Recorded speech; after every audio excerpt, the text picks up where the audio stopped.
Very soon after the news broke, the Prime Minister made a public announcement. It's a unique agreement with Israel that removes 16,250 people, removes them to developed countries like Canada or Germany or Italy.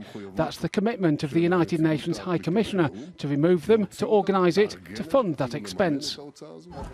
Israel had given two options to the almost 40,000 African asylum seekers currently here: be deported to an African country, widely believed to be Rwanda, or face an indefinite time in prison. Most of the asylum seekers Al Jazeera has spoken to over the years covering this story say they had no choice but to choose the unthinkable. Most of them are from either Eritrea or Sudan, and many endured a horrific journey to get here. I can't go to Rwanda because I have small kids. So I want to be in jail. Whether he kill me there, whether I don't want to back to Africa. Over the years, mostly single men were rounded up and put in this open detention center in the Negev desert.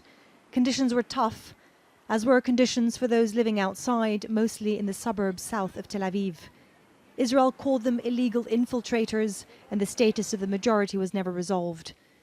There's been a strong movement from NGOs and civil society fighting the mass deportations, something many called an inherently racist policy aimed at preserving the identity of the Jewish state.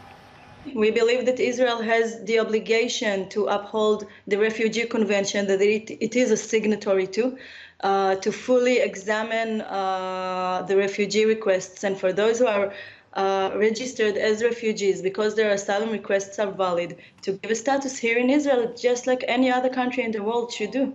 From what we're hearing from the government right now is that they would be given some kind of a stay visa. We are still unclear which kind of stay visa, what would be the rights that would accompany this kind of status that they will receive in Israel. The move has been welcomed by human rights campaigners, but they still urge caution, maintaining that the real test will be how Israel deals with those who will stay and if their situation will indeed improve. Stephanie Decker, Al Jazeera, West Jerusalem.